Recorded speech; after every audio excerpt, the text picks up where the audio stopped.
انہوں نے اپنے اغواکاروں کے خلاف گواہی دینے سے انکار کر دیا اور یہاں تک کہ ان کے قانونی دفاع کے لیے پیسے بھی جمع کیے۔ ایک منٹ، سچ میں انہوں نے ان لوگوں کو بچانے کے لیے پیسے دیے جنہوں نے ان کی جان خطرے میں ڈالی تھی؟ بالکل، اور یہ محض کوئی وقتی ہمدردی نہیں تھی، یہ باقاعدہ ایک جذباتی لگاؤ تھا۔ اب ارتقائی ماہرین نفسیات اسے کمپلیکس پوسٹ ٹرامیٹک سٹریس ڈس آرڈر کا ایک حصہ مانتے ہیں۔ تو اس کے پیچھے ارتقائی وجہ کیا ہو سکتی ہے؟ میرا مطلب ہے لاکھوں سالوں کے ارتقاء نے دماغ کو ایسا کیوں بنایا؟ اگر ہم قدیم دور میں جائیں، جب انسان قبیلوں میں رہتا تھا، تو فرض کریں کسی خاتون کو کسی دوسرے قبیلے کے لوگ اغوا کر لیتے تھے۔ اب مزاحمت کرنے کا مطلب تو سیدھی موت تھا۔ تو ایسے میں اپنے اور اپنے بچوں کی بقا کے لیے اس ظالم حملہ ور کے ساتھ جذباتی تعلق پیدا کر لینا دراصل زندہ رہنے کی ایک بہت کامیاب اور طاقتور حکمت عملی تھی۔ اوہ، تو یہ ایسا ہی ہے جیسے دماغ کسی خطرناک وائرس کو فریب دے کر اپنا دوست مان لے تاکہ پورے جسم کو تباہی سے بچایا جا سکے۔ یعنی یہ کوئی حقیقی محبت نہیں ہے، بلکہ بس جان بچانے کے لیے پہنی گئی ایک دفاعی ڈھال ہے۔ یہاں جو بات سب سے زیادہ حیران کن ہے وہ یہ ہے کہ اس شدید دباؤ میں انسان کا دماغ حقائق کو مکمل طور پر مسخ کر دیتا ہے۔ وہ ظالم کی ہر چھوٹی سی مہربانی کو، مثلاً اگر اس نے مارنے کے بجائے صرف دھمکی دی ہے، تو دماغ اسے ایک بہت بڑا احسان اور محبت کی علامت سمجھنے لگتا ہے۔ یہ بقا کا کتنا خوفناک طریقہ ہے۔ دماغ زندہ رہنے کے لیے انسان کی اپنی حقیقت اور غصے تک کو قربان کر دیتا ہے۔ لیکن یہ تو ایک پہلو ہوا۔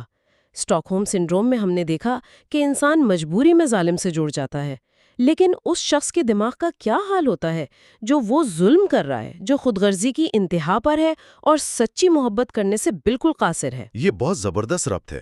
یہ ہمیں نارگسیت یا نارسسسٹک پرسنالٹی ڈس آرڈر کی طرف لے جاتا ہے۔ اعداد و شمار بتاتے ہیں کہ آبادی کا تقریباً 6% حصہ اس پیچیدہ عارضے کا شکار ہو سکتا ہے۔ یہ لوگ خود پسندی کی انتہا پر ہوتے ہیں۔ تو ان کے اندر اپنی اہمیت کا احساس بہت زیادہ بڑھا ہوا ہوتا ہے، جسے شاید گرینڈیوسٹی کہتے ہیں۔ بالکل، انہیں لگتا ہے کہ وہ دنیا کے سب سے اہم انسان ہیں اور باقی سب محض ان کے استعمال کے لیے ہیں۔ لیکن سوال یہ ہے کہ ایسا ہوتا کیوں ہے؟ عموماً اس کی جڑیں بچپن کی پرورش میں ملتی ہیں۔ تو کیا بچپن میں کوئی خاص واقعہ ہوتا ہے یا والدین کا رویہ اس کی وجہ بنتا ہے؟ اصل میں دو بالکل متضاد قسم کے ماحول نارگسیت کو جنم دے سکتے ہیں۔ یا تو بچپن میں والدین کی طرف سے حد سے زیادہ لاڈ پیار دیا گیا ہو اور بچے کو یہ یقین دلایا گیا ہو کہ وہ سب سے برتر ہے، یا پھر دوسری صورت میں بچے کو انتہائی نظر انداز کیا گیا ہو اور اس پر نفسیاتی تشدد کیا گیا ہو۔ یعنی اگر بچے کو جذباتی طور پر تنہا چھوڑ دیا جائے تو وہ اپنی بقا کے لیے ایک جھوٹی اور عظیم الشان شخصیت تخلیق کر لیتا ہے تاکہ اپنے اندر کے خوف کو چھپا سکے۔ جی ہاں، بالکل، اور اسی وجہ سے ان میں سچی ہمدردی کی شدید کمی ہوتی ہے۔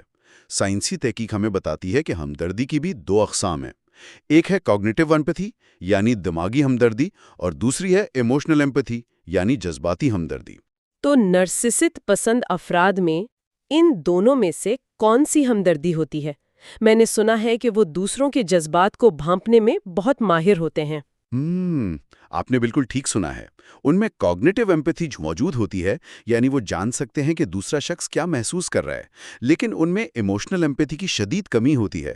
یہ تو بالکل ایسا ہی ہوا جیسے کوئی شخص ریسٹورانٹ کا مینیو پڑھ کر جان لے کہ کھانے میں کون سے مسالے ڈلے ہیں، لیکن وہ اسے خود چکھ کر اس کا ذائقہ محسوس نہ کر سکے۔ یعنی وہ جانتا ہے کہ آپ دکھی ہیں، لیکن وہ آپ کا دکھ محسوس نہیں کر سکتا۔ اگر ہم اسے بڑی تصویر سے جوڑیں تو FMRI اسکینز ہمیں دکھاتے ہیں کہ ان افراد کے دماغ کے ایک خاص حصے، جسے رائٹ اینٹیریئر انسیولا کہتے ہیں، اس میں سرگرمی بہت کم ہوتی ہے۔ اوہ، تو یہ دماغ کی ساختیاتی سطح پر ایک کمی ہے۔ جی ہاں، ایک صحت مند محبت کے لیے دماغ کے اس حصے کا متحرک ہونا بہت ضروری ہے۔ نرگسیت پسند افراد کو اپنی اہمیت قائم رکھنے کے لیے مسلسل دوسروں کی تعریف کی ضرورت ہوتی ہے۔ وہ سچی محبت نہیں کر سکتے، انہیں بس ایک ایسا آئینہ چاہیے جس میں وہ اپنی تعریف سن سکیں۔ یہ کتنا تکلیف دہ سچ ہے۔ اگر بچپن کی پرورش ہمارے دماغ کے حصوں پر اتنے گہرے اثرات مرتب کر سکتی ہے، تو پھر ہمیں ماں کی محبت پر ضرور بات کرنی چاہیے۔ وہ محبت جسے ہم جنیاتی اور حیاتیاتی سطح پر سمجھنے کی کوشش کر رہے ہیں۔ بالکل، اور جب ہم ماں کی محبت کی سائنسی تاریخ دیکھتے ہیں تو ہمیں کچھ بہت افسوسناک چیزیں بھی ملتی ہیں۔ 1940 اور 50 کی دہائیوں میں جب بچوں میں آٹزم کی تشخیص ہوتی تھی تو اس کی تمام تر ذمہ داری ماؤں پر ڈال دی جاتی تھی۔ ہاں، میں نے اس کے بارے میں کہیں پڑھا تھا۔ کیا اسے ریفریجریٹر مدر تھیوری کہا جاتا تھا؟ جی بالکل۔ اس وقت کے ماہرین نفسیات کا ماننا تھا کہ مائیں فریج کی طرح ٹھنڈی اور بے حس ہوتی ہیں اور اسی وجہ سے بچے آٹزم کا شکار ہو رہے ہیں۔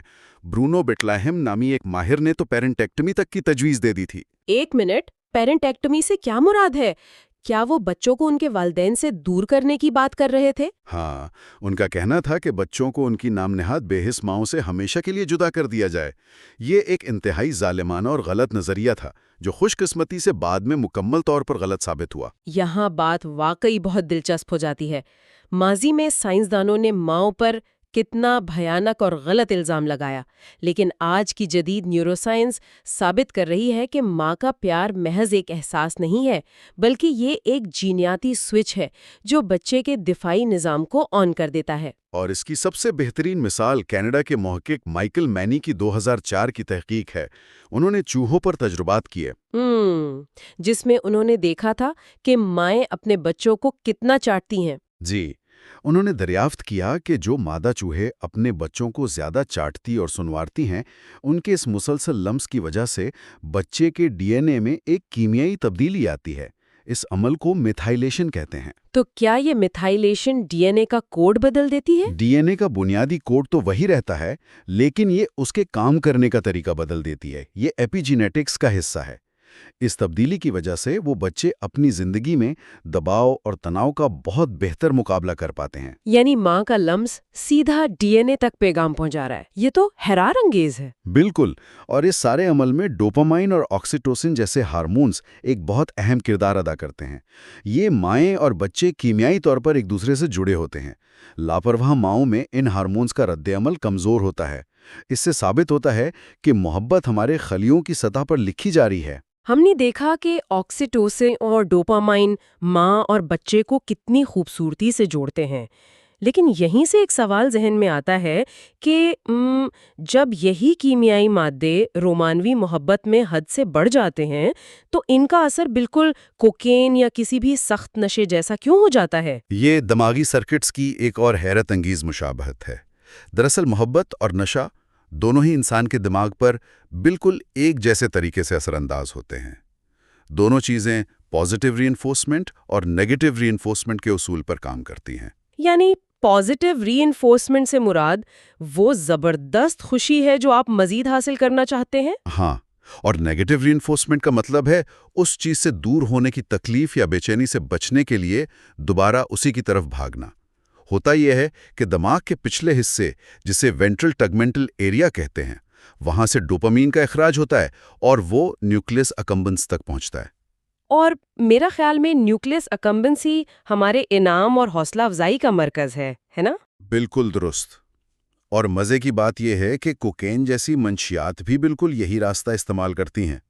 اسی لیے جب محبت ختم ہوتی ہے یا تعلق ٹوٹتا ہے تو انسان کو بالکل ویسے ہی وتھڈرال سمٹمز کا سامنا کرنا پڑتا ہے جیسے کسی نشے کے عادی شخص کو منشیات نہ ملنے پر ہوتا ہے۔ یعنی وہ بے خوابی، ڈپریشن، بے چینی اور بعض اوقات خودکشی کے خیالات بھی؟ جی ہاں، یہ سب محض جذباتی رد عمل نہیں ہے، بلکہ دماغ کے ڈوپامینرجک پاتھویز میں آنے والی شدید کمی کا نتیجہ ہے۔ جی ہاں۔ اور آج کے دور میں ایک اور چیز اسی سسٹم کو بہت بری طرح ہیک کر رہی ہے، اور وہ ہے پورنوگرافی۔ اچھا، پورنوگرافی کا اس دماغی انعام کے نظام پر کیا اثر ہوتا ہے؟ پورنوگرافی دماغ میں مسلسل غیر حقیقی اور شدید محرکات بھیجتی ہے۔ اس سے دماغ میں ڈیلٹا فاسبین نامی ایک پروٹین پیدا ہوتی ہے، اور ڈینڈرائٹک پلاسٹیسٹی کے ذریعے دماغ کا ریوارڈ سسٹم ہیک ہو جاتا ہے۔ تو اس سے ہوتا کیا ہے؟ کیا انسان حقیقی رشتوں سے دور ہو جاتا ہے؟ بالکل، دماغ کو اتنے زیادہ ڈوپامائن کی عادت پڑ جاتی ہے کہ اسے حقیقی زندگی کے رومانوی رشتے اور معمول کی تسکین بالکل بے مزہ لگنے لگتی ہے۔ وہ ان غیر حقیقی محرکات کا عادی ہو کر رہ جاتا ہے۔ تو اس سب کا اصل مطلب کیا ہوا؟ کیا پیار واقعی ایک قدرتی نشہ ہے؟ اگر میں اسے ایک مثال سے سمجھنا چاہوں تو میں کہوں گا کہ سچی اور حقیقی محبت ایک صحت مند غذا کی طرح ہے۔ یہ جسم کو آہستہ آہستہ توانائی دیتی ہے اور فطری انداز میں کام کرتی ہے۔ یہ بہت اچھی مثال ہے۔ اور دوسری طرف لت یا پورنوگرافی ایک خطرناک انرجی ڈرنک یا کسی کمپیوٹر ہیکر کی طرح ہے، جو اچانک دماغ کے سرکٹس میں گھس کر انہیں اوورلوڈ کر دیتا ہے اور بالآخر پورے سسٹم کو تباہ کر دیتا ہے۔ اس سے ایک بہت اہم سوال پیدا ہوتا ہے کہ کیا ہم محبت کو محض ایک لت سمجھ لیں؟ اصل میں سچی محبت اور لت میں ایک بنیادی فرق ہے۔ محبت میں انسان حالات کے مطابق ڈھلنے اور تبدیل ہونے کی صلاحیت رکھتا ہے۔ یہ ایک صحت مند عمل ہے۔ جبکہ لت میں انسان بالکل اندھا ہو جاتا ہے نا؟ بالکل۔ لت میں انسان حالات سے بے نیاز ہو کر اندھا دھند ایک ہی چیز یعنی اسی ایک ڈوپامائن ہٹ کے پیچھے بھاگتا ہے، اور یہ ایک نفسیاتی بیماری کی علامت ہے۔ محبت انسان کو آگے بڑھنا سکھاتی ہے، جبکہ لت اسے منجمد کر دیتی ہے۔ واہ! آج کے اس تفصیلی مطالعے میں ہم نے کتنی گہرائی سے ان چیزوں کو دیکھا ہے۔ چاٹی یورو سائنس نیوز لیٹر نے واقعی یہ ثابت کر دیا ہے کہ محبت صرف نظموں، گیتوں اور فلموں کا موضوع نہیں ہے۔ یہ کیمسٹری، بقا کی جبلیت، ایپی جینیٹکس اور دماغی سرکٹس کی ایک انتہائی پیچیدہ اور خوبصورت سائنس ہے۔ ہم نے اسٹاک ہوم سنڈروم کی مجبوری اور بقا کی جنگ سے لے کر نرگسیت کے اس خوفناک خالی پن تک کا جائزہ لیا، اور پھر ہم نے دیکھا کہ ماں کی جینیاتی شفقت کس طرح کام کرتی ہے اور محبت کس طرح ایک لت کا روپ بھی دھار سکتی ہے۔ یہ سب کچھ ہماری حیاتیات کا ایک لازمی حصہ ہے۔ اس تمام سائنسی سفر میں ہمارے ساتھ رہنے کے لیے سننے والوں کا بہت بہت شکریہ۔ ایک بار پھر یاد دلاتی چلوں کہ اگر آپ کو یہ سائنسی گفتگو پسند آئی ہے تو چینل کو ضرور سبسکرائب کریں، لیکن گفتگو ختم کرنے سے پہلے میں آپ سب کے لیے ایک آخری اور قدرے گہرا سوال چھوڑ کر جانا چاہتی ہوں۔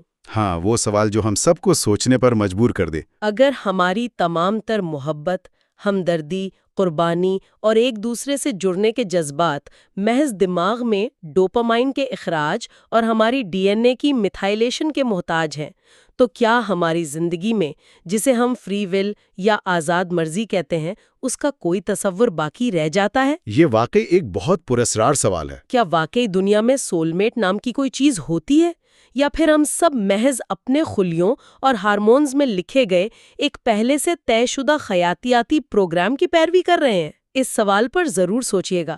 ہم بہت جلد ایک نئے سائنسی موضوع کے ساتھ واپس آئیں گے۔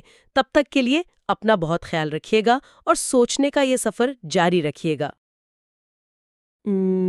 کیا ایسا ممکن ہے کہ جس احساس کو ہم انسان دنیا کا سب سے خوبصورت، مسحور کن اور رومانوی تجربہ سمجھتے ہیں، وہ حیاتیاتی اور اعصابی لحاظ سے ایک انتہائی شدید ذہنی دباؤ یا کلینکل سٹریس ڈس آرڈر سے حیرت انگیز مشابہت رکھتا ہو؟ یہ واقعی ایک بہت ہی گہرا سوال ہے۔ بالکل، کیونکہ جب بھی ہم محبت کی بات کرتے ہیں تو ذہن میں پھول، شاعری اور ہوائی قلعے آتے ہیں، ہے نا؟ لیکن اگر میں یہ کہوں کہ اس دوران انسانی جسم دراصل ایک ہنگامی حالت سے گزر رہا ہوتا ہے، تو یہ یقیناً تھوڑا سا پریشان کن بھی ہے اور سوچنے پر مجبور بھی کرتا ہے۔ صحیح، یہ سن کر شاید بہت سے رومانوی خیالات رکھنے والے لوگوں کو تھوڑا دھچکا ضرور لگے گا۔ مطلب جب ہم لیبارٹری میں دماغی سکینز، ہارمونز کے اتار چڑھاؤ اور نیورولوجیکل ڈیٹا کا بغور جائزہ لیتے ہیں، تو سچی بات یہ ہے کہ محبت کی شروعات اور ایک شدید خوف یا تناؤ کی کیفیت میں فرق کرنا واقعی مشکل ہو جاتا ہے۔ ارے واہ، یہ تو بہت عجیب بات ہے۔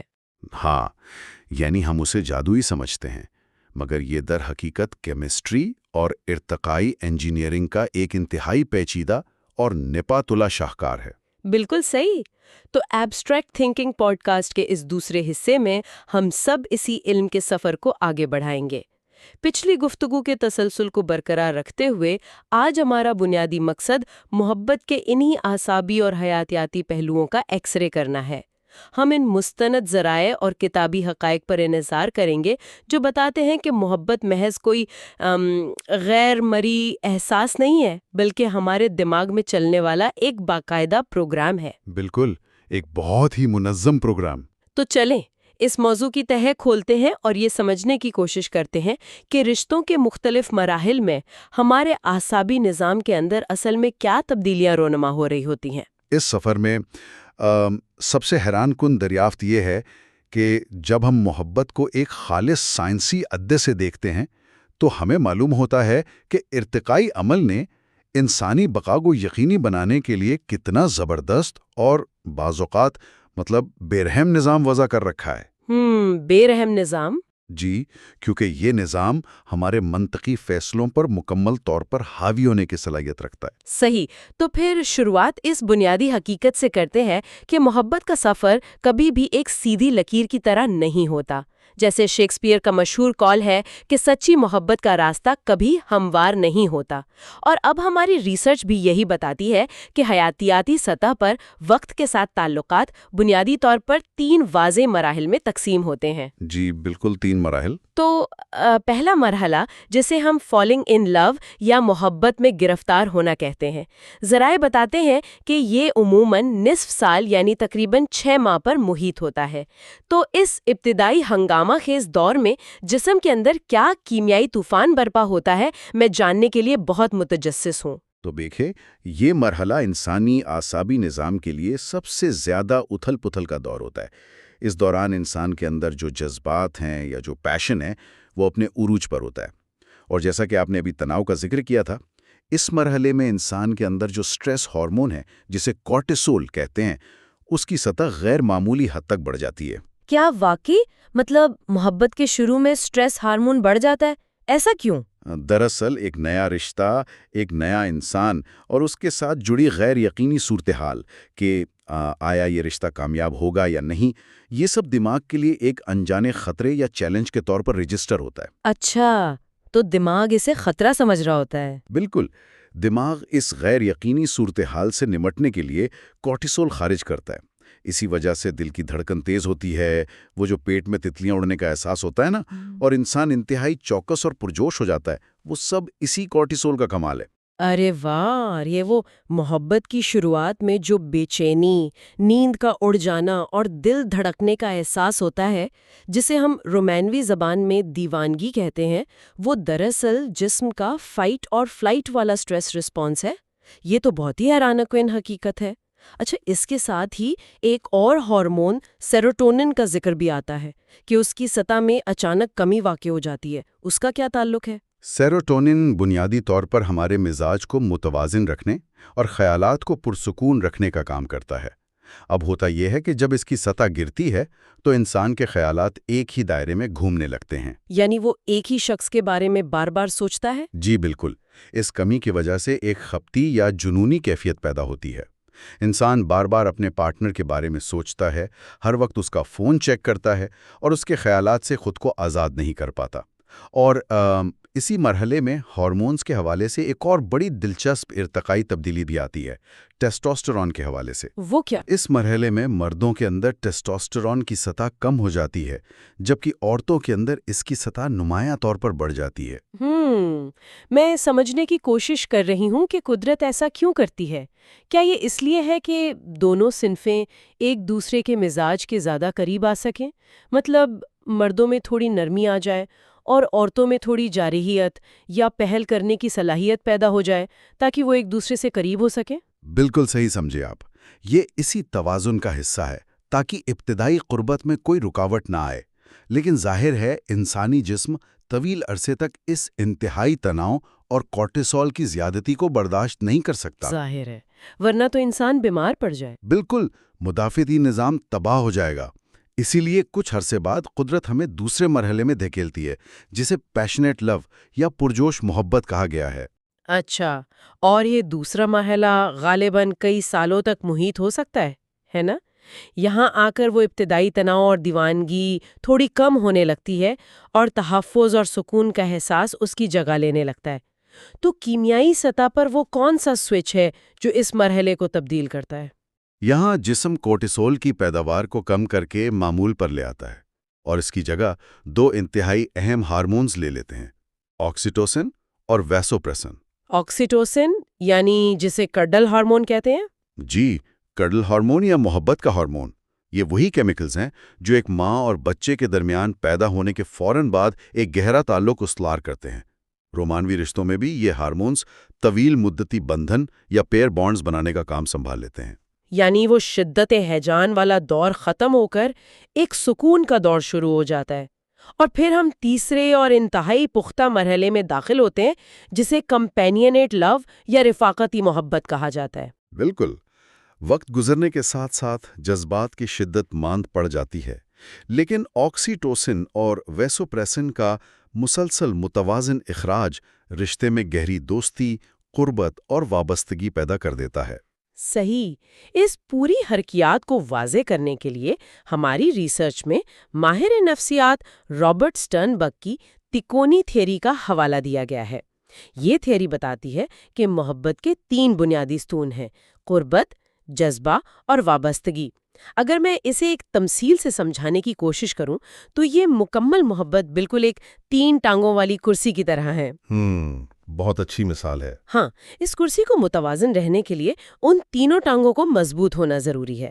اگر فرض کریں کہ اس میں سے قربت یا جذبہ ختم ہو جائے اور محض ایک سماجی یا قانونی وابستگی باقی رہ جائے تو سٹرنبرگ اسے خالی محبت کا نام دیتے ہیں۔ مطلب وہ رشتہ گر سکتا ہے، اسے مسلسل محنت درکار ہوتی ہے۔ یہاں جو بات سب سے زیادہ دلچسپ ہے وہ یہ ہے کہ سٹرنبرگ کی یہ خالصتاً نفسیاتی تھیوری کس طرح حیرت انگیز طور پر ہمارے دماغ کی کیمسٹری کے ساتھ ہم آہنگ ہے۔ اچھا، وہ کیسے؟ اور جنونی کیمیکل سے بھرا ہوتا ہے۔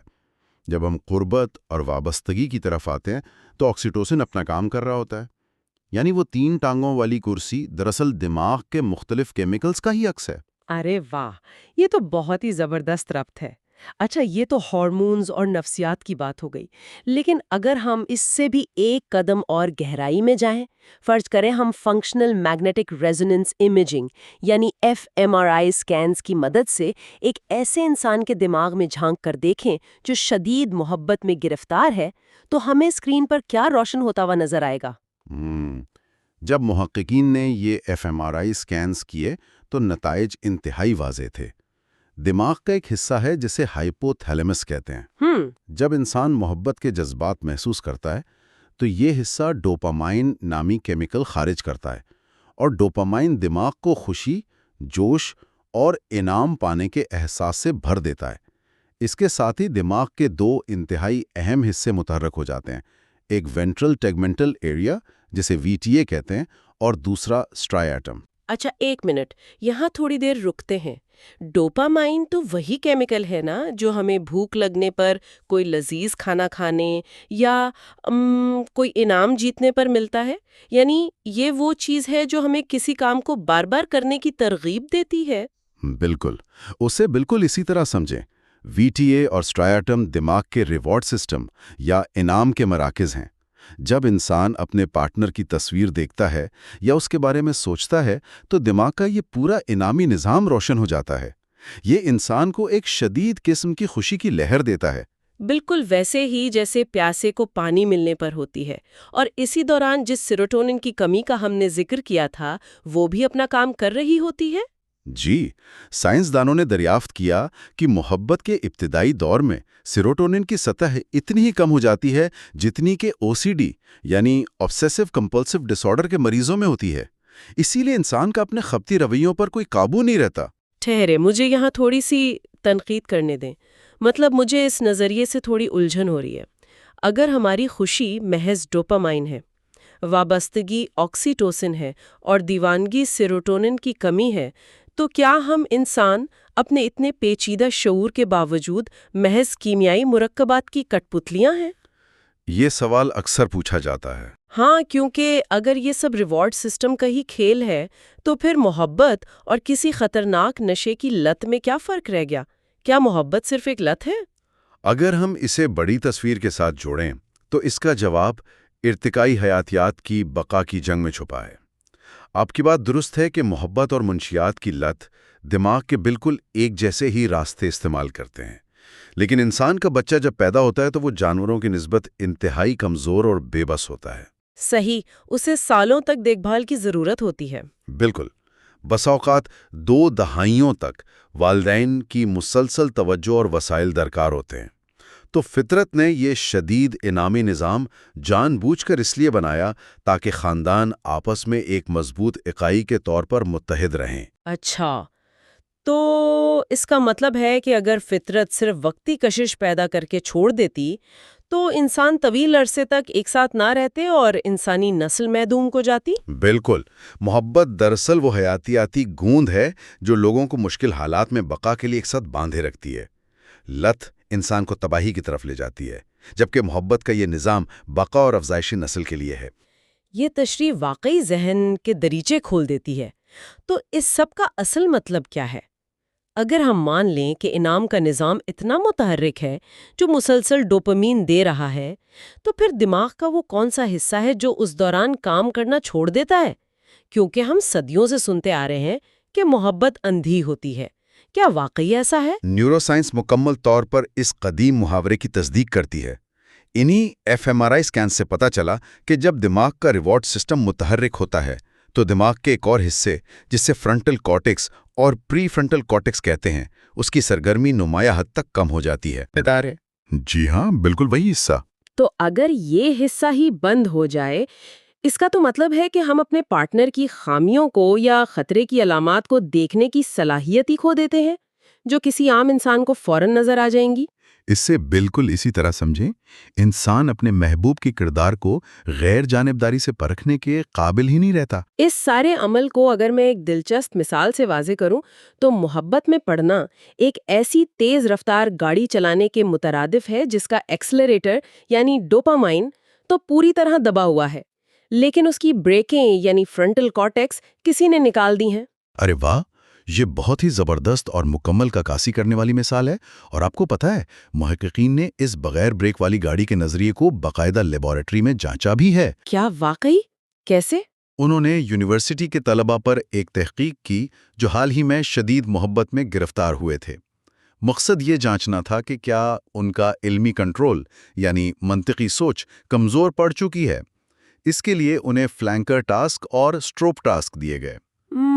میں نے جتنا پڑھا ہے اسٹروپ ٹاسک میں رنگوں اور الفاظ کا ایک کھیل ہوتا ہے نا، جس میں دماغ کو متضاد معلومات پر توجہ مرکوز کرنی ہوتی ہے۔ بالکل، اور فلینکر ٹاسک میں بھی اسی طرح توجہ بھٹکانے والے تیر کے نشانات دکھائے جاتے ہیں۔ ان کا مقصد یہ دیکھنا ہے کہ انسان غیر ضروری معلومات کو نظر انداز کر کے اصل ہدف پر کتنا فوکس کر سکتا ہے۔ تو ان محبت میں گرفتار طلباء کے نتائج کیا رہے؟ نتائج انتہائی واضح تھے۔ ان کا علمی کنٹرول بہت کمزور ثابت ہوا۔ ان کی توجہ بار بار بھٹک رہی تھی۔ وجہ یہ تھی کہ ان کا دماغ اس حد تک اپنے محبوب کے خیالات میں الجھا ہوا تھا کہ دوسرے کاموں کے لیے ذہنی توانائی بچی ہی نہیں تھی۔ وہ واقعی دنیا کو گلابی چشمے سے دیکھ رہے تھے۔ لیکن یہ تو ایک تشویشناک صورتحال ہے۔ کوئی بھی انسان بغیر بریکوں کی گاڑی کتنی دیر تک چلا سکتا ہے اس سے پہلے کہ وہ حادثے کا شکار ہو جائے؟ یہ ایک اہم سوال کھڑا کرتا ہے کہ کیا انسان ہمیشہ اسی حالت میں رہتا ہے؟ خوش قسمتی سے ایسا نہیں ہے۔ جب رشتہ طویل مدتی مرحلے میں داخل ہوتا ہے تو منطقی سوچ اور علمی کنٹرول آہستہ آہستہ واپس آنا شروع ہو جاتے ہیں۔ یعنی فرنٹل کارٹیکس دوبارہ ایکٹیو ہو جاتا ہے اور بریکیں واپس آ جاتی ہیں۔ بالکل ایسا ہی ہے، اور تعلق کو طویل عرصے تک قائم رکھنے کے لیے اس حقیقت پسندی کی واپسی بہت ضروری ہے۔ تو گفتگو کو سمیٹتے ہوئے ہم سب کے لیے محبت کی اس نیورو سائنس کو سمجھنا کیوں ضروری ہے؟ میرے خیال میں یہ ہمیں اپنے جذباتی فیصلوں اور رشتوں کے اتار چڑھاؤ کو بہتر طور پر سمجھنے میں مدد دیتا ہے۔ ہمیں پتہ چلتا ہے کہ دیوانگی کا کم ہونا محبت کا ختم ہونا نہیں ہے، بلکہ اس کا پختہ ہونا ہے۔ بالکل، یہ علم ہمیں حقیقت پسند اور صابر بناتا ہے۔ جاتے جاتے سامعین کے لیے ایک نیا خیال چھوڑے جاتے ہیں۔ FMRI اسکینز صرف ڈوپامین تک محدود نہیں، بلکہ یہ بتاتے ہیں کہ دماغ میں موجود مرر نیورونز دوسروں کے احساسات کو سمجھنے میں مدد دیتے ہیں۔ صحیح، اور اس کا مطلب ہے کہ محبت ایک باہمی عمل ہے۔ ہمیں پیار محسوس کرنے کے لیے پیار پانے یا کم از کم دوسرے کے جذبات سمجھنے کی ضرورت ہوتی ہے۔ بالکل۔ کیا ہم شعوری طور پر اس فیڈ بیک لوپ کو کنٹرول کر سکتے ہیں؟ یہ ایک ایسا سوال ہے جو ہم سب کو اپنے طور پر سوچنا چاہیے۔ تو یہ تھی ہماری آج کی گہری بحث۔ اگلے اور آخری حصے میں ہم محبت کی پیچیدہ شکلوں جیسے اسٹاک ہوم سنڈروم اور نارسسزم جیسے موضوعات پر بات کریں گے۔ سننا مت بھولیے گا۔